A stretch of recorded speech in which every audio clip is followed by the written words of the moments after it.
नमस्ते। आज हम ज्ञान की एक बहुत ही पुरानी वैदिक अवधारणा पर बात करने वाले हैं, पराविद्या और अपराविद्या। सुनने में ये शब्द भारी लग सकते हैं, पर असल में ये ज्ञान के दो बहुत ही अलग रास्ते हैं। तो चलिए इस दिलचस्प सफर पर निकलते हैं और इन्हें समझने की कोशिश करते हैं। तो ये पूरी बात शुरू कहाँ से होती है? इसकी शुरुआत होती है एक बहुत ही गहरे सवाल से। मुंडक उपनिषद में एक गृहस्थ हैं शौनक, जो ऋषि अंगिरस के पास जाते हैं और पूछते हैं। सोचें, क्या सवाल पूछते हैं? वो कहते हैं, हे गुरुवर, ऐसा क्या है, वो एक चीज क्या है जिसे जान लेने पर बाकी सब कुछ अपने आप ही पता चल जाता है? कितना बड़ा सवाल है ना? परम ज्ञान की खोज का इससे बड़ा सवाल क्या हो सकता है? और इसी जबरदस्त सवाल के जवाब में ऋषि अंगिरस एक राज खोलते हैं। वो कहते हैं कि जो ज्ञान जानने लायक है वो असल में दो तरह का होता है, और यही हैं वो दो विद्याएं। एक है अपराविद्या और दूसरी पराविद्या। अपरा मतलब जिसे हम कह सकते हैं निम्न ज्ञान या दुनियावी ज्ञान, और परा यानी उच्च ज्ञान या जो दुनिया से परे है। मतलब एक वो सब कुछ है जो हम अपनी आंखों से देखते हैं, पढ़ते सुनते हैं, और दूसरा वो है जो इन सब से कहीं आगे, अनुभव से भी परे है। तो चलिए सबसे पहले अपराविद्या को पकड़ते हैं। ये क्या है आखिर?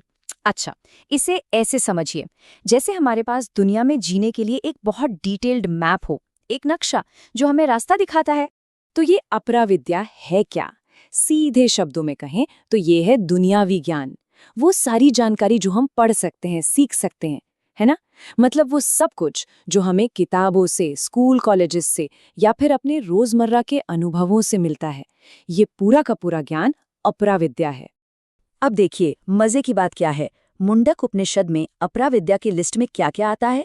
चारों वेद, ऋग्वेद, यजुर्वेद, सामवेद, अथर्ववेद। और सिर्फ यही नहीं, बल्कि भाषा विज्ञान, कर्मकांड, ग्रामर, ज्योतिष, ये सब भी। अब ये बात थोड़ी चौंकाने वाली है ना, कि वेदों को भी दुनियावी ज्ञान यानी अपराविद्या में गिना गया है। तो कुल मिला के बात यह है कि अपराविद्या वो ज्ञान है जो हमारे दिमाग, हमारी तर्क शक्ति और पढ़ाई लिखाई पर टिका है। ये पूरी तरह से बौद्धिक है, इंटेलेक्चुअल है। अच्छा, तो ये तो हुई अपराविद्या की बात। अब आते हैं दूसरे और शायद ज्यादा गहरे ज्ञान पर, पराविद्या।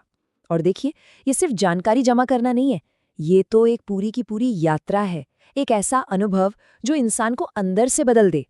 तो क्या है पराविद्या? इसे कहते हैं उच्च ध्यान।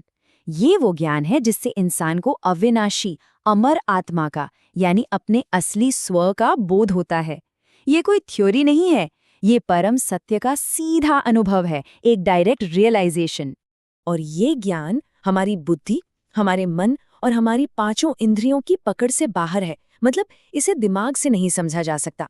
ये एक तरह की सीधी अनुभूति है, एक इंट्यूशन जो हमारी सोचने समझने की ताकत से बहुत आगे की चीज है। इस बात को उपनिषद में बहुत खूबसूरती से कहा गया है। कहा जाता है, आत्मा को सिर्फ बुद्धि के औजारों से नहीं जाना जा सकता। इसका मतलब साफ है, आप कितनी भी किताबें पढ़ लें, कितना भी सोच विचार कर लें, वो ज्ञान हासिल नहीं होगा। उसके लिए एक बिल्कुल अलग तरह की नज़र चाहिए, एक अलग तरह की समझ। तो देखिए, ऋषि अंगिरस ने कितनी साफ लकीर खींच दी है दोनों के बीच। अपराविद्या है ज्ञान का रास्ता, जो एक तरह से बस अलग अलग मत या ओपिनियन की तरह है। वही दूसरी तरफ पराविद्या है अनुभव का रास्ता, जो सीधा सत्य है, कोई ओपिनियन नहीं। अच्छा, तो अब सवाल ये उठता है कि ये सारी बातें, अपरा और पराविद्या, ये हमारे लिए आज क्यों जरूरी हैं? इस पुराने से लगने वाले बंटवारे का आज की दुनिया में क्या मतलब है? इसको समझने में महान दार्शनिक आदि शंकराचार्य हमारी बहुत मदद करते हैं। वो इसे और साफ करते हुए कहते हैं कि देखो, अपराविद्या हमारी इस रोजमर्रा की दुनिया का ज्ञान है, जिसे हम हर रोज जीते हैं, और पराविद्या उस परम सत्य का ज्ञान है जिस पर ये पूरी दुनिया टिकी हुई है। एक है सत्ता और दूसरा है उस सत्ता के नीचे का आधार। या इसे ऐसे भी कह सकते हैं कि एक ज्ञान हमें उस दुनिया में जीना सिखाता है जहां हर चीज अलग है, जहां फर्क है, और दूसरा ज्ञान हमें उस एकता का अनुभव कराता है जो इन सारे फर्कों के पीछे छिपी हुई है। और हाँ, पराविद्या की खोज सिर्फ सोचने विचारने की बात नहीं है, ये कोई पैसिव चीज नहीं है। इसके लिए बाकायदा एक एक्टिव प्रोसेस है, एक रास्ता बताया गया है। इसके 3 स्टेप्स हैं। पहला है श्रवण, मतलब गुरु की बातों को, शिक्षाओं को ध्यान से सुनना। दूसरा है मनन, यानी जो सुना है उस पर गहराई से सोचना, विचार करना। और तीसरा और सबसे जरूरी, निधिध्यासन, यानी ध्यान में उतरकर उस सच का सीधा अनुभव करना। तो इस पूरी चर्चा का निचोड़ क्या है? सबसे बड़ी बात यह है कि ये जो फ्रेमवर्क है, ये हमें सिर्फ जानकारी इकट्ठा करने और सचमुच में बदलने के बीच का फर्क बताता है।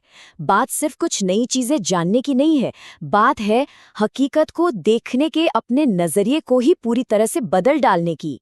तो इस बातचीत को हम इसी एक सवाल पर छोड़कर जाते हैं।